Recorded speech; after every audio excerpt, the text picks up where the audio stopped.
Welcome to the HealthiHer podcast. Your host, Dr. Amy Brenner, is a board-certified OBGYN with additional certifications in functional and integrative medicine. This podcast is meant to help women find reliable, relevant information to help them feel better, look better, and live better. Here you will hear in-depth information about hormones, sexual medicine, aesthetics, cosmetic gynecology, and functional medicine. Hey everyone, welcome back to another episode of HealthiHer. I just want to say thank you for all the feedback, all the kind words, the reviews. We really appreciate your emails. And if you want to email us to talk about a topic you want to hear, continue to send it to contact@dramybrenner.com. Today, we're going to talk about something we have yet to even touch upon, and it is compounding pharmacies. What are they? What are they used for? What are the regulations? And we have somebody that's been in the pharmacy industry and is now in the compounding industry, and he has lots of experience. His name is Ray Carlson, the owner of RC Compounding Pharmacy. Welcome, Ray. Thank you. Good afternoon. Thanks for having me on. I appreciate the invitation. Thanks for joining us. So Absolutely. If you want to give somebody a little bit more of your background I guess first, let's just talk about what is a compounding pharmacy. Some people might not even know what that means. And how is it different from Walgreens or CVS or your, typical pharmacy? The Walgreens and CVSs of the world dispense commercially available drugs. So the drug comes to them packaged in a bottle. They count out certain number according to what the doctor writes for, puts it in a bottle, and hands it to the patient, basically. We make about 99% of the drugs that we dispense. So whether it's in a capsule form, a cream, topical creams, we do lozenges for under the tongue. We do veterinary medication also that's in a cream form that sometimes will get rubbed on the inside of, a cat's ear and those sorts of things. So everything that we dispense is kind of manufactured. So we are licensed still as a pharmacy, and RC Compounding can dispense regular commercially available drugs as well, although we do not do that much of it. The compounding end and the manufacturing end of it really keeps us busy. So the techs will actually weigh out the pure powder drug and mix it with some sort of a base or with a filler agent that then gets put into capsules. And it's a labor intensive way of dispensing medications. And one of the things that I enjoy most about it is the customer-patient interactions that we have that is so very much different from traditional retail pharmacies, and that each patient we've either done saliva test on, or a physician has done blood work and sent it over. And we have an office there that the patients can come in and we talk about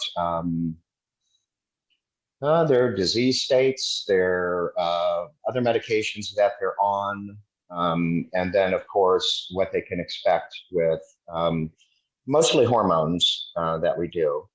But I actually started in what's called sterile compounding, and that was about 20 years ago. And on and off. What does that mean? What does sterile compounding mean? Sterile compounding is when you get in an astronaut suit and walk through 3 doors worth of clean air before you finally are able to sit down in front of a sterile hood, and you're mixing up powders or you're drawing up drug and repackaging it into containers that are, in the end, after being tested, are bacteria-free, pyrogen-free, particle-free. So that is a real intense form of pharmacy. There are very few compounding pharmacies that do sterile injectable medications. We actually will do meds that can be injected into the intraspinal spaces. So there you really have to be careful. It's one thing to give a sub-Q injection. It's something totally different to inject something into the spine that does not have an immune system really floating there that you can't afford to dirty, as the FDA calls it. But I started out doing sterile compounding and had built the clean room and all the fees necessary to do that. And then this 2000, I opened RC Compounding, and shortly thereafter, maybe a year into it, I was kind of struggling because there's not really a big market for sterile drugs, except for clinics who are doing pain meds and pain control, hospice care, and What stuff like that. what kind of drugs are used sterilely? We certainly Um, don't use that in our practice. So well, what kind of we medications are you talking about? we do eye injections. So we had a patient that had shot himself in the eye with a nail gun up on the roof, and a nurse calls, and they need a high concentration vancomycin injectable that they would be able to inject directly into the eye. Well, there's not a commercially available drug on the market that is, 50 or 100 milligrams per milliliter of this particular drug. And those are the sorts of mixtures that we make. So it can be a whole host of different meds that we put in a syringe for injection. We were making hydroxyprogesterone in oil. That was a big product of ours, and it's simply a progesterone in oil. It's a 5 cc vial, a sterile vial for IM injection. And so, of course, Yeah, is that still a McKenna, thing? I mean, yeah, it's been over a decade yes. that I was doing obstetrics, but back in the day when I was using obstetrics, we were using that drug, progesterone and oil injection for people who are at risk for preterm labor. So are people still doing that? We still do some, yes. The agencies don't really want us to because the drug McKenna came out on the market. Same everything, 200 milligram per ml of progesterone, same oil, same preservatives and everything. And it came out on the market at $7,500 a vial. And I was selling mine for $25 a vial and still making good on it. So you can appreciate just how inexpensive the raw ingredients are. And so, that's kind of like a professional line in the sand you draw as to when the agency comes in and says, the law says you're no longer able to compound this drug because because pharma is now making it. But you have to ask whether or not it can be available if people can't afford it. Sure, your insurance may pay most of it, or Medicaid may cover the $7,500 a vial, but still, there was just like an ethical point of view there that I had apparently successfully gotten across to not only the board of pharmacy, but the FDA. The FDA has been in my compounding pharmacy 3 times. And so it's just one of those things that, we understand what the agencies want us to do. But there are those times that, we look to what is the best interest of society as a whole, I guess. But I started doing the hormone creams in probably like 2008. And once I read and began to learn about the importance of, not particularly females, we're talking, the importance of maybe just progesterone. If you looked at nothing else but progesterone in a female, and even in young females, the low levels to which they are walking around due to the stress that they're under today. Once you start understanding some of these aspects of life that you never really stopped to consider, there was no turning back for me. And the more I delved into it, the more I just I enjoyed caring for the female hormone patients in particular. I'm kind of semi-retiring now, so I'm not in there interacting with the patients now. And this kind of I've always been sort of political.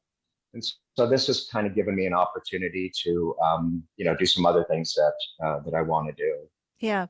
When did compounding pharmacies really become a thing? I would say 15 years ago, I don't know if I ever really heard about it or paid that much attention to it. But now there are, at least in where I live, I would say there's probably 5 or 10 within a 20-mile radius of my house. So where did it come from, and why is it is it becoming more popular, or is it starting to shrink back down again? I think it's beginning to shrink back down again. I think around, well, when I opened RC Compounding in 2006, I can't say as though it was something that I had really heard of. And so when this patient came in out of the blue, and at that time in my pharmacy, I was hoping anybody would walk in the door. When she walked in at that time and had asked me about it, I can't say as though I really knew very much about it at all. It's just not something that is taught in the colleges. And so there was probably a 15-year between that time when I would say it was starting to take off until about now. And actually, the Board of Pharmacy is giving compounding pharmacies until Oh, you kind of broke up there. What did you saying say? The Board of Pharmacy is doing what? the Board of Pharmacy passed a rule subsequent to USP, United States Pharmacopoeia, and they came out with their new mandates that hormones now are considered a hazardous substance, so they need to be contained. So the workers are not being unduly exposed to the estrogen powder, testosterone powder, progesterone. Those are all now categorized as being hazardous substances. Interesting, because isn't progesterone also over the counter? I had a patient ask me yesterday I get it from, this cream that I get at the health food store. Yeah. Once it's put into its cream base, then it's not considered able to escape into the air. So we have a big retrofit going on now at RC Compounding. We are building a negative pressure room and it has to be vented to the outside. All the packages need to be opened up in a negative pressure phone booth looking room. The workers all need to handle that powder in a hood that sucks room air into the hood and then exhaust out the roof.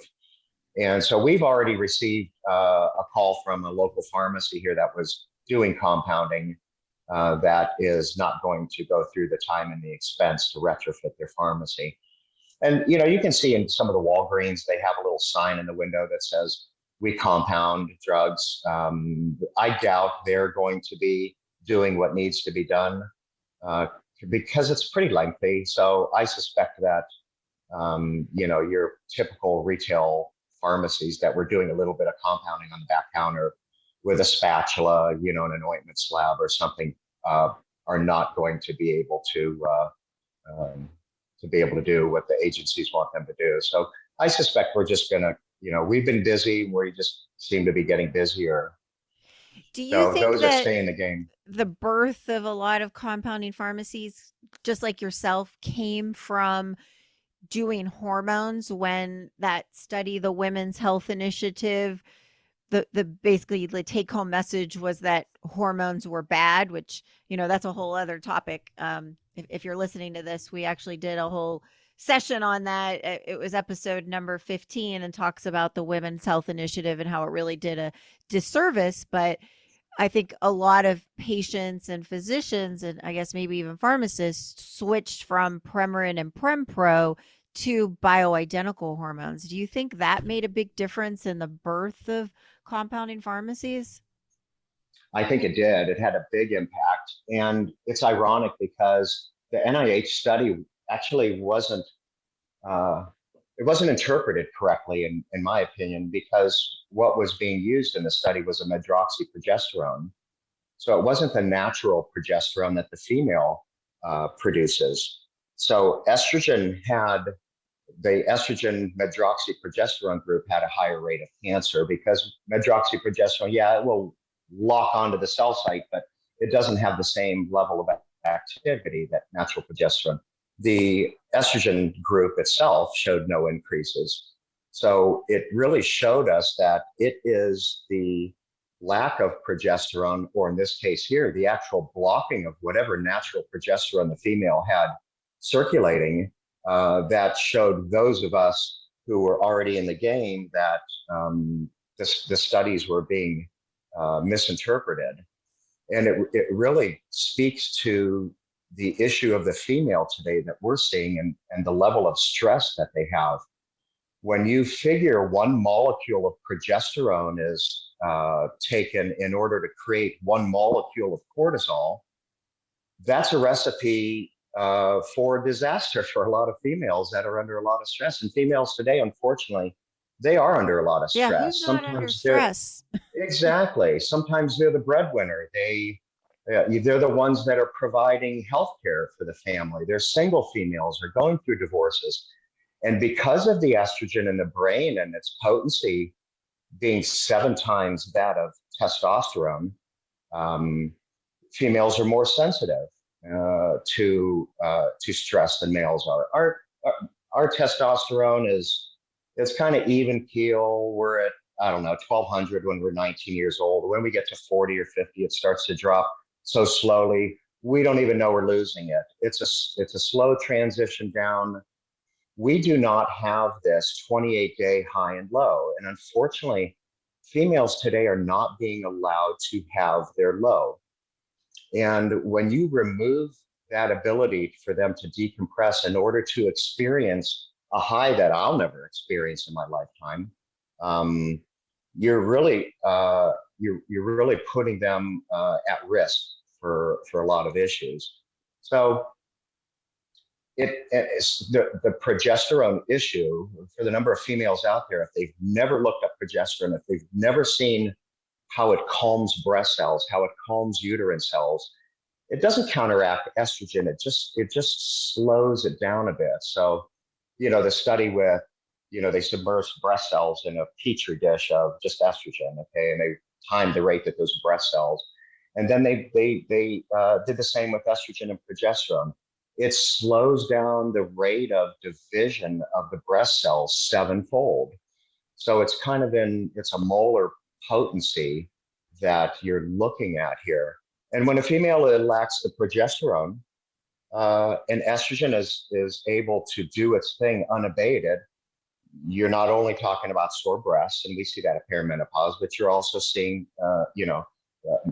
we see 22, 23-year-old females, they haven't had a period in 4 or 5 months. Their lives are so stressed. Their progesterone levels are never able to get up to the peak that it needs to in order to have the drop. So on day, day 19 of a female cycle, progesterone is supposed to reach a certain level.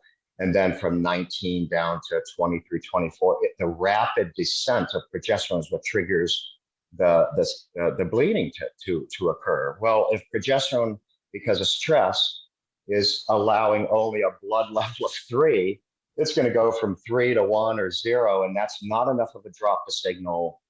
So the stress, I think if you look at it in an evolutionary way, progesterone, I think, is nature or God's way of deciding whether or not now is a good time to be fruitful, and to have offspring. And when the deer is on the run and constantly under stress, progesterone levels remain low. It makes it difficult for the egg to have a nice uterus to implant and take hold.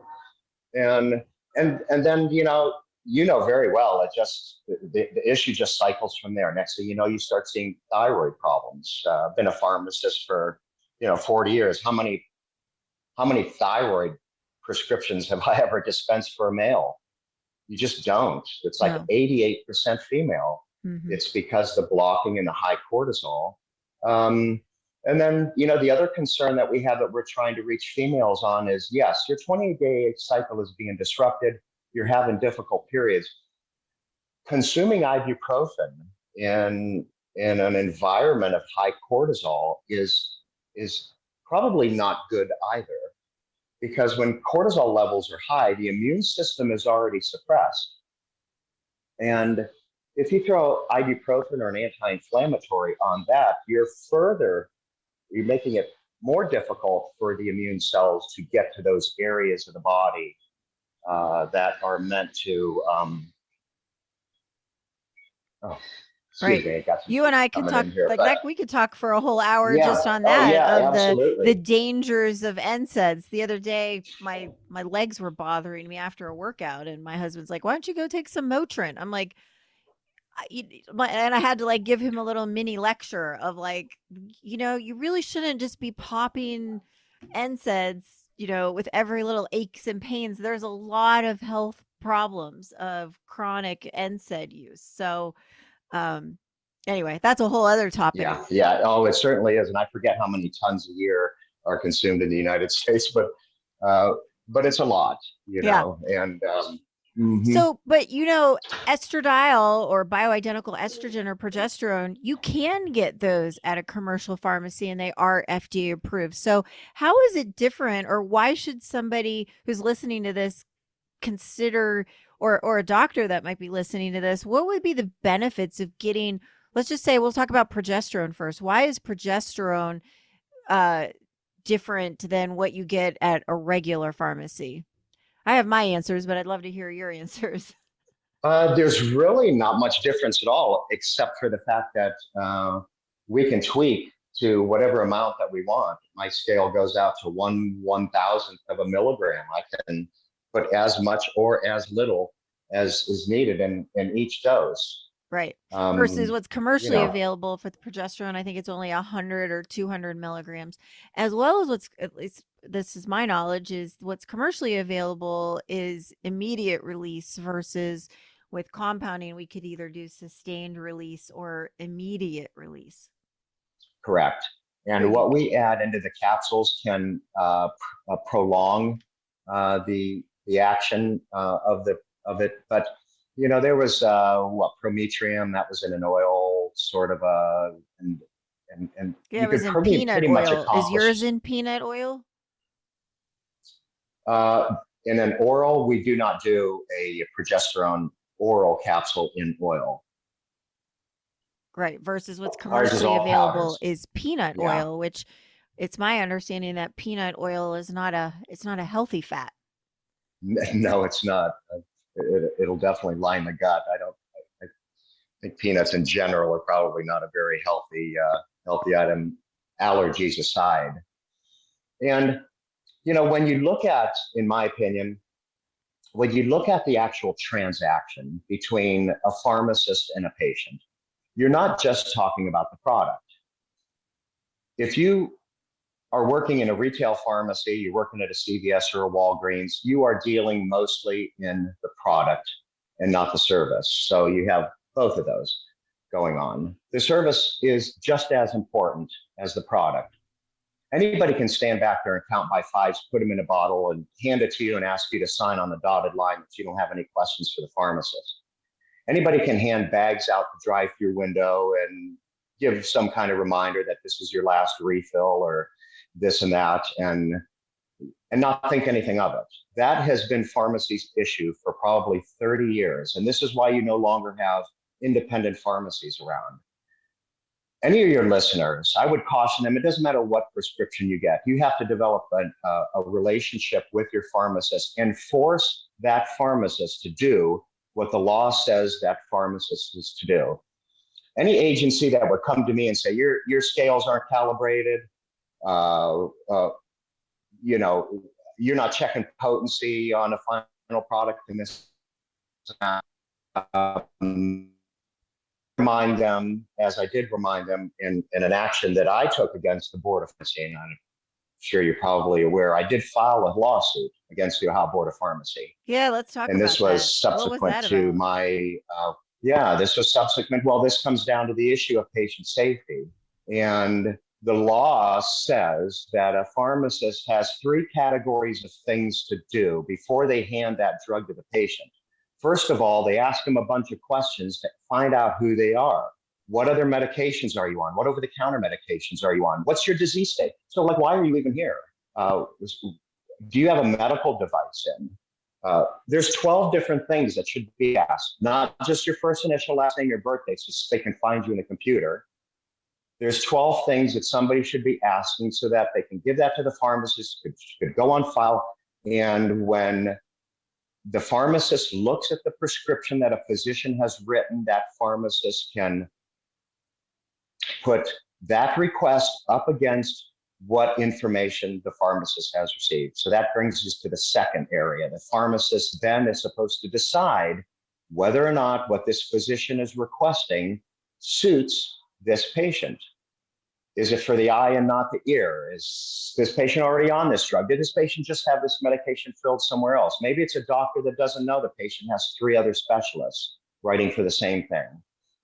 The pharmacist is supposed to take the time to address all the warnings that the computer brings up, call the doctor to clarify stuff, put notes in then and into the patient's profile, and then decide whether or not to put it in a bottle and put a label on it.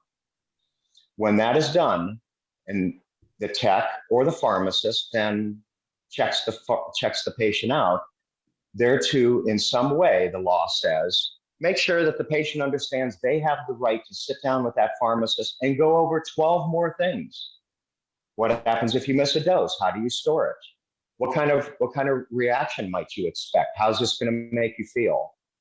The dangers of it, those are all the things that are laid out in the law. And this law was passed in 1990. The law is called OBRA 90. It happens to be the title of the book I've been working on, hopefully by year's end. But this law was passed in 1990 to, quote unquote, thwart the abuse and misuse of prescription drugs. So all of these things are laid out so that when somebody hands you a prescription, you are going to ensure that when that patient leaves with that prescription in their possession, that they're going to understand it, that they're not going to abuse it, going to sell it. And we have had 3 decades worth of chain pharmacists making whatever they make, $60 an hour, $65 an hour, content not to say anything about the pace with which they have been working, putting their head down, letting the technicians blow through all these warnings. The survey from the HealthiHer Pharmacy last April showed that the average retail pharmacy, is filling a prescription every 45 seconds. You cannot possibly abide by the laws and the rules in 45 seconds. You just can't. And that is a retail pharmacy. You're not even talking about mail order pharmacies. They fill a prescription every 5 seconds. They need to abide by the same rules. And the facility down near you, they've got eight tractor trailer rigs every single day that backs up and loads up the prescription for mail order patients. So, when you're talking about why compounding pharmacy, why are compounding versus I've been on this earth for almost 53 years. I don't think I've ever had a pharmacist ask me all those questions. No, I did a survey through the University of Akron after the judges came back in the 7th district, and my lawsuit was to the Board of Pharmacy. It was called a writ of mandamus. I actually filed it on your behalf too, because it was Ray Carlson and the citizens of Ohio against the Ohio Board of Pharmacy. It was just simply asking that the board send in inspectors and tell us how they're filling a prescription every 45 seconds and abiding by the rules. And that was it. Well, the judges thought I failed to purport the facts. So I did a study out of Akron. And 70% of patients think that pharmacists don't even know their names. Half of them can't tell a technician from the pharmacist as far as identifying. That's how little they know them. And 90% of patients who have had 3 or more prescriptions filled a month have spent less than 60 seconds ever talking to a pharmacist. So you wonder how it is drugs like OxyContin can fly under the radar for as long as it had, without even being recognized that it was addicting. When this law over 90, everything about it is meant to pick up on these sorts of things. So, back to your original question, I'm sorry for expanding on it so much, but back to your original question, there's the drug, and then there is what is to be attached to that drug. And the service part of it, if you go to a CVS or a Walgreens today, have almost no service attached to it at all. It's put it in a bottle, ask if you got any questions, and out the door you go. When you go to a compounding pharmacy, because we'll fill 90 prescriptions a day. I have 2 pharmacists on staff. I've got, I don't know how many technicians, 30 total. the service part of it, in my opinion, is just as important as the drug itself. So any agency that, would come in and say, or this and, this and that about what we're making, we always remind them that it's a two-part transaction going on here.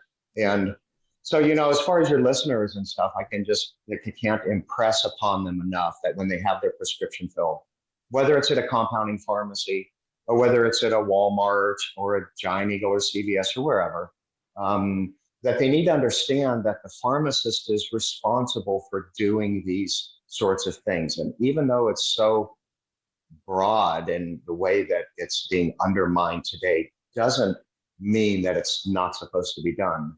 And so, we So see what a lot happened of with your lawsuit? use and misuse. What happened with your lawsuit?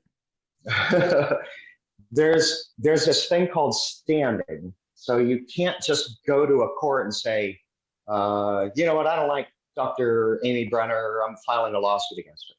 You have to have standing. I have to have shown first that you hurt me some way, either financially, you defamed me and that caused you physically injured me. You have to have standing so the courts don't get bogged down by unnecessary.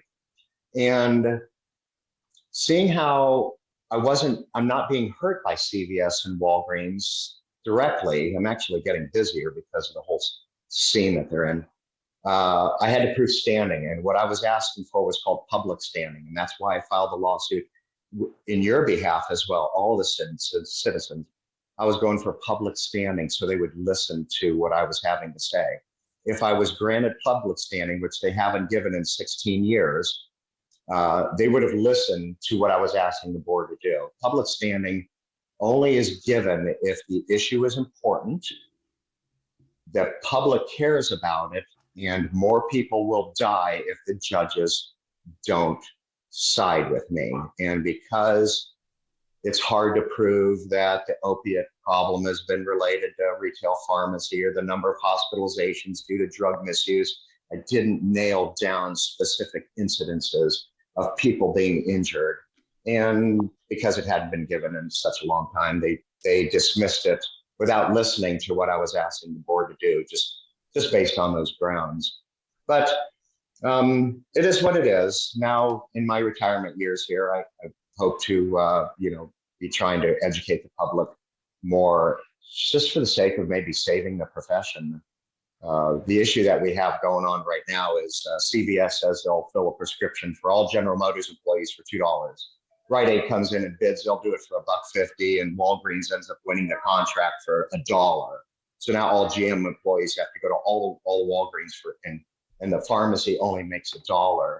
Pharmacies really are not profitable today, sort of thing. So I think it's important for listeners to realize that should they get a wrong pill in the bottle, should they take the wrong medication, or they have a reaction to a medication that they were never warned about, any number of errors. Errors are not required to be reported in Ohio, so we don't really know how many there are.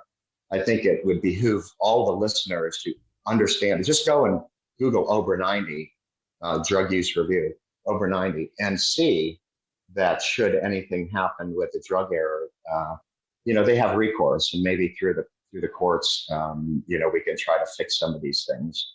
Let's switch gears and talk about some of the regulations about bioidentical hormones, since that's the main thing we use a compounding pharmacy in our practice is for compounding our hormones.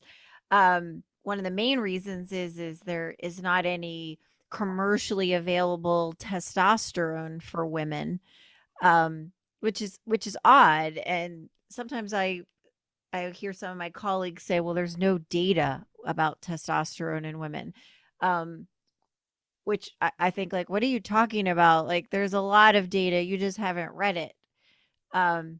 Maybe not to the extent that was in the Women's Health Initiative, but there's data, dating back to the 1940s about using testosterone for women. Why do you think kind of these organizations are so pro withholding testosterone to women and even to men? There's, I think, stigma. There's just a lot of stigma behind it. It should be estrogen that they should be more concerned about with its potency. If you're dispensing estrogen or prescribing estrogen without keeping an eye on levels, it's much more potent than testosterone is. Right. I think testosterone has some nuisance side effects, but I have yet to seen bioidentical testosterone cause any true harm other than some nuisance cosmetic side effects. Right. In the female, you're talking? Yeah. Yeah. I think there's a lot of the industry that is allowed to function just because maybe agencies have bigger fish to fry, that attempts in the past to shut us down, so to speak, really was met with a lot of backlash from the public. That I don't see them in the future going that direction, particularly now with the economy being as challenged as it is. I think agency budgets are going to be coming under pressure, and they're really going to have to prioritize what areas of patient safety it is that they want to go after. That's good to hear, because periodically, maybe I might have sent you that email, as there's an email circulating around periodically, and I don't know what organization that's putting it out, but basically saying your compounded hormones are at risk for being taken away, and that the FDA or whatever regulatory agencies are coming after your compounding hormones. So write to your legislators and let them know how important this is to you. Right. And who those individuals are that, are stakeholders enough to, drum up that sort of fear. I'm not particularly worried. I'm not worried just in the sense of price. And again, you almost want to go back to challenging the FDA on their definition of something being commercially available. Well, the true definition of commercially available is an article of commerce that is affordable by the people. And some of these drugs have become unaffordable.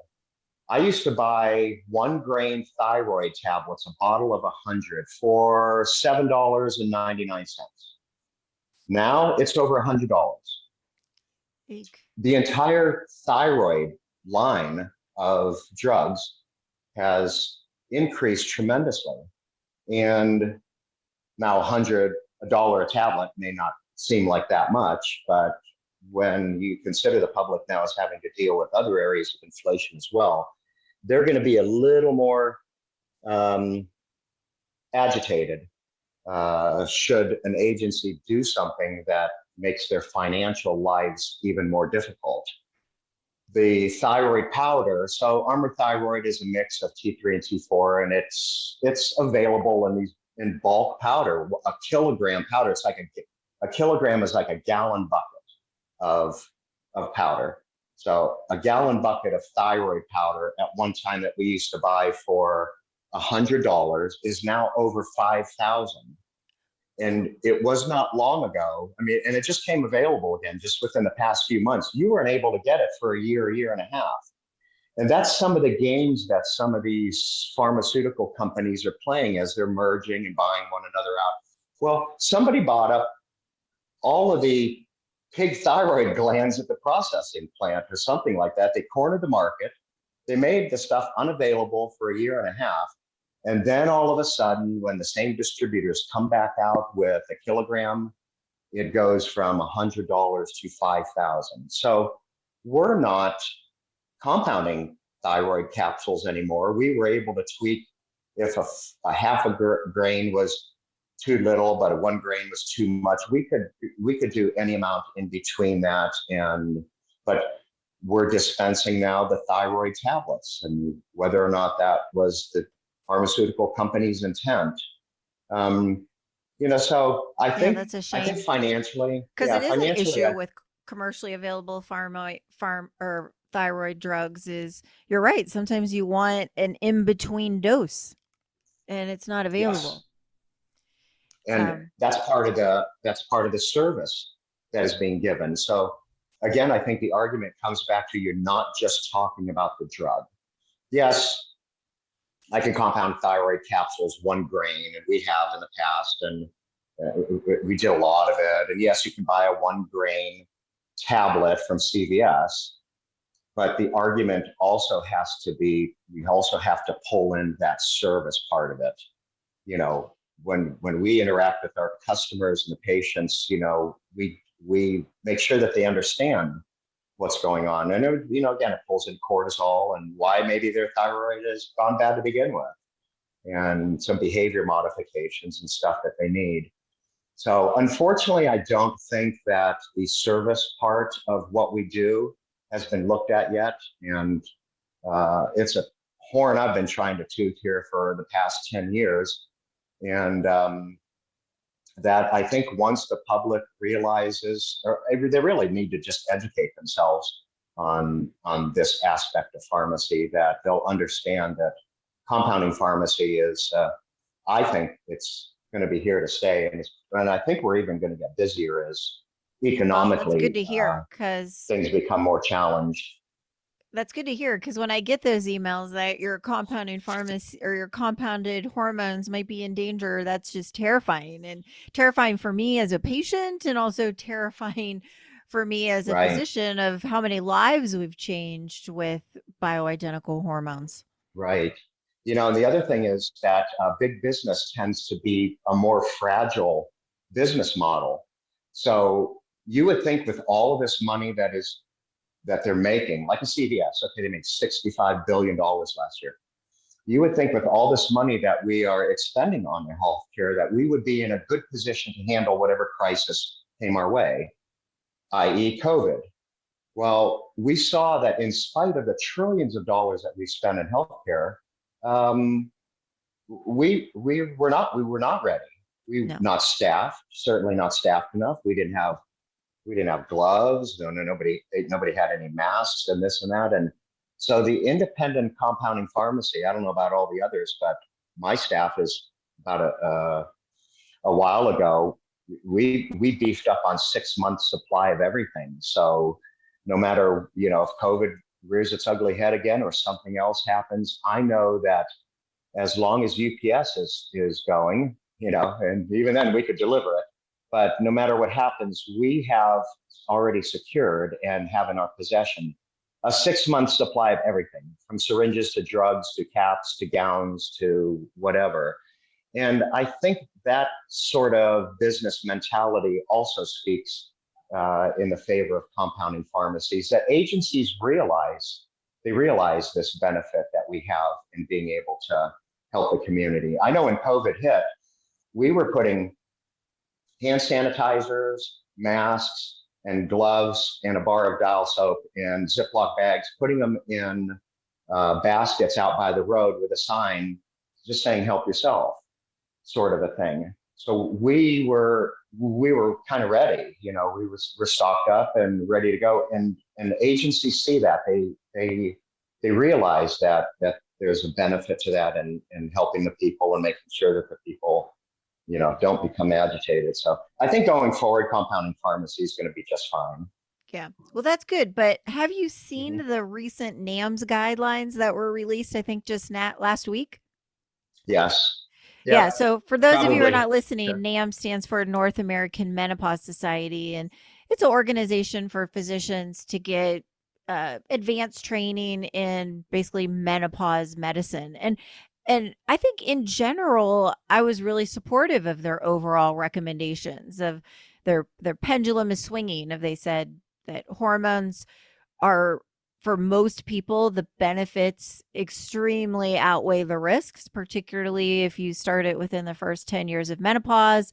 There's no longer this, okay, you've been on it, you should wean off of it, or you should stop taking it. It was very pro hormones. But it wasn't very pro compounding Pharmacy. Yeah. In fact, it actually, here's exactly what it says. It says compounded bioidentical hormone therapy presents safety concerns, such as minimal government regulation and monitoring, overdosing and underdosing, presence of impurities and lack of sterility, lack of scientific efficacy and safety data, and lack of label outlining risks. It makes it sound like you're like mixing up in your just your back room or something. Yeah. I'm Yeah. sorry to laugh now. And probably in 2000 and when did the New England compounding tragedy happen? That might have been pertinent before the FDA got involved. Yeah. So after the contamination, People might not know about that story, but that was tell us that story is. Right. Well, there was a compounding pharmacy doing sterile compounding, and their facility happened to be located next to a dump. And the intakes were taking in the fumes from the dump, and it caused vials to be contaminated. The owners didn't care about testing. They didn't, and they were shipping to I don't know how all different states with Mickey Mouse and Donald Duck's name on it. And the owners eventually went to prison. But in a short period of time, I remember Mitt Romney was debating Barack Obama. And it started scrolling at the bottom of the screen, prime time, that individuals were on their way to the hospital. So many had died from contaminated drug. Mm-hmm. And that started it. 79 people, I think, died. 700 and some got meningitis, which is a very painful state to be in. That the FDA took over compounding pharmacy if you're shipping across state lines, and individual state boards of pharmacy then were allowed to continue regulating compounding pharmacies that were not shipping over state, but they had to sign some kind of understanding with the FDA that FDA was still kind of in charge of everything. So RC compounding has been inspected by the FDA 3 times. I don't know how many times. But it says here that you're not regulated and there's no monitoring. Oh yeah, no, that's false and misleading. That's absolutely false and misleading. And you have to wonder why they would say something like that. Why would they believe that a drug manufacturer's drug was purer than what mine is? Like with my 17P that I make, the hydroxyprogesterone, it's a simple mixture. The commercially available copied it identically. Everything from the benzoate to the benzo, everything was identical. And yet they come out on the market with $7,500 per vial when I'm charging $25 a vial. Where is that money going to? Is this organization that is speaking in this way receiving any of that money from pharmaceutical manufacturers? I mean, I would have to guess yes.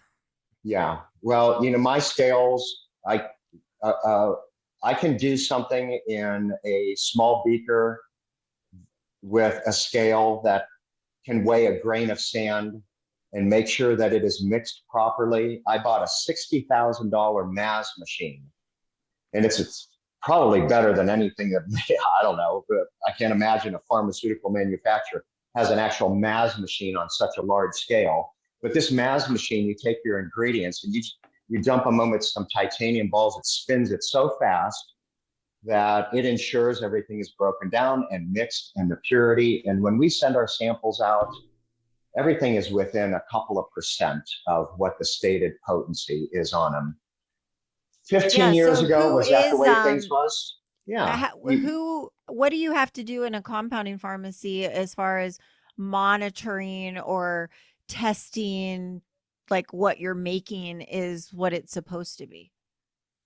Yes, it's a random sampling and a validation process that you do. So let's say I want to make a particular drug and I want it to be 10 milligrams per ml.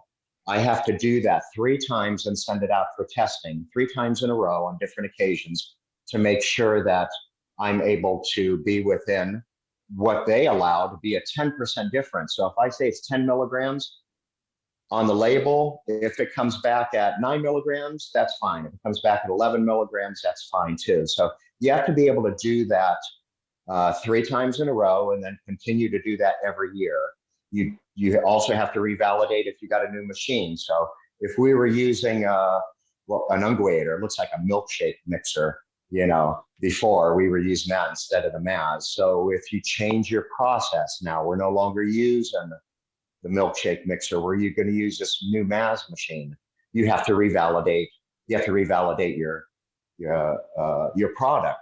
And of course, when the FDA comes in, they look through all the records now. It's all the stuff that didn't exist so the 10 years FDA ago. comes in? Because this says minimal government regulation and monitoring. So what do you mean you're inspected by the FDA? I think I might I might happen to be the most inspected pharmacy in the country, because the FDA has been in RC compounding 3 times.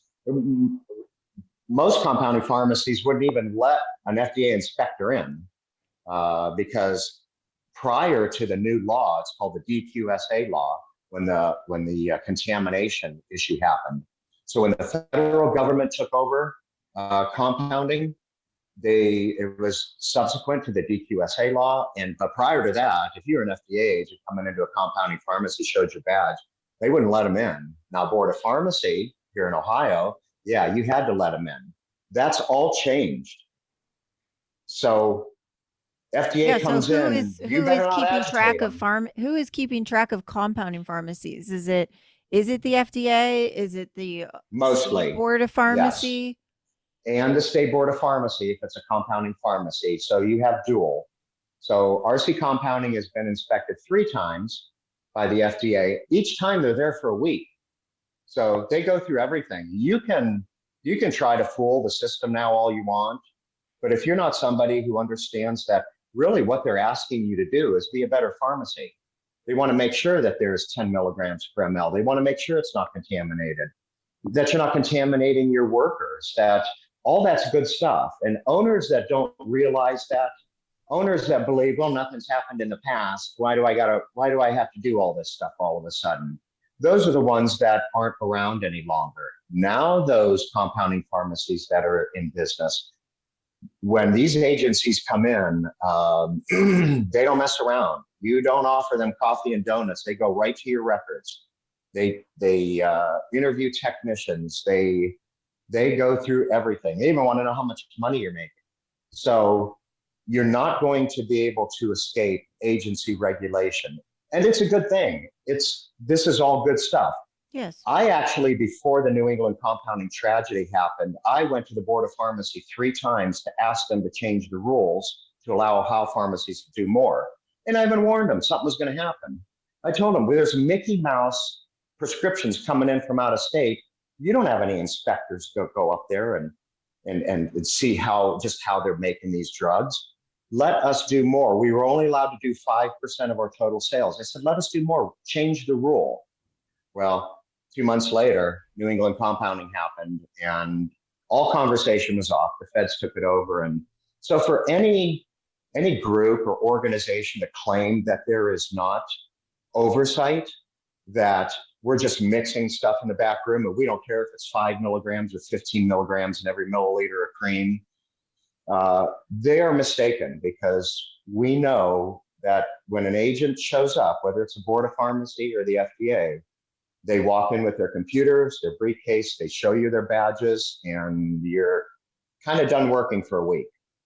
You try to keep up as best you can, but you cannot escape the oversight that they say, no longer exists. So that's one I definitely take issue with. Same. Like, I loved their overall general message, but it was really disappointing to see this. And you just have to wonder, like, what is their motivation? Because I just think that that information is false. So yeah, it is. Their agenda is not matching reality.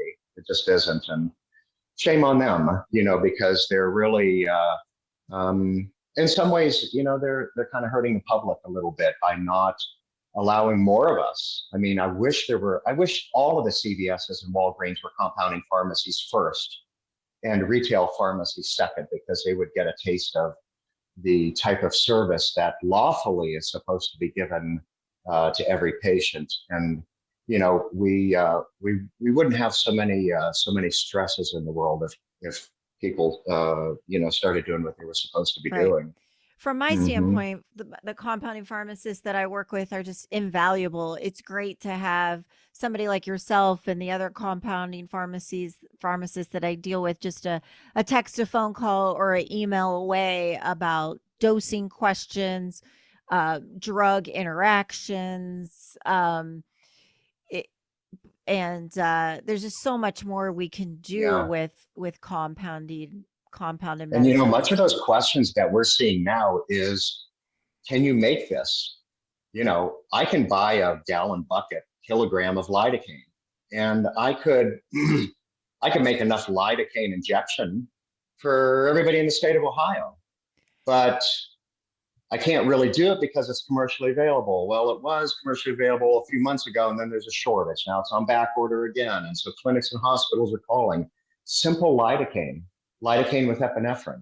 So, how Oh, many topical procedures, sutures, and that, oh, that is a that you constant can't. stress in our practice of how am I Yeah, going to do my exactly. surgeries without lidocaine? I know my Right, colleagues of doing epidurals of how are we going to do epidurals? And right, my right. staff every day is searching all of our sources of how are we going to get lidocaine. It's very stressful of If you knew, now this is what's kind of weird. The Board of Pharmacy at RC Compounding is kind of under the Board of Pharmacy. So everything that goes out of RC Compounding has to have a patient name on it. That means the feds don't get involved. If I send it out the door without Mary Jones's name on it, the feds are involved. Then you're like wholesaling. That's what we do down at RC Outsourcing. I can make lidocaine and send out 50 doses. Lidocaine just isn't something that we've validated yet because it's very expensive and it takes a lot of time. And by the time you get it done, the shortage is over. Whatever happened that caused the shortage is now cleared up, and it wasn't financially a deal enough for me to have invested that amount of money and time to validate that I can make it at the outsourcing. But I could do it at RC Compounding if you just send me a prescription with Mary Jones's name on it. But you have to know interesting. Mary Jones is coming in. You have to know she's scheduled, order it so that at least a day ahead of time I could overnight it. But if you knew all your scheduled cases and faxed a prescription to RC Compounding with Mary Jones, her address, birthday, a little bit of information, and a single prescription signed by you, I can make up a syringe or a vial for her and send it to you. And that Interesting. is the difference between RC outsourcing and RC compounding.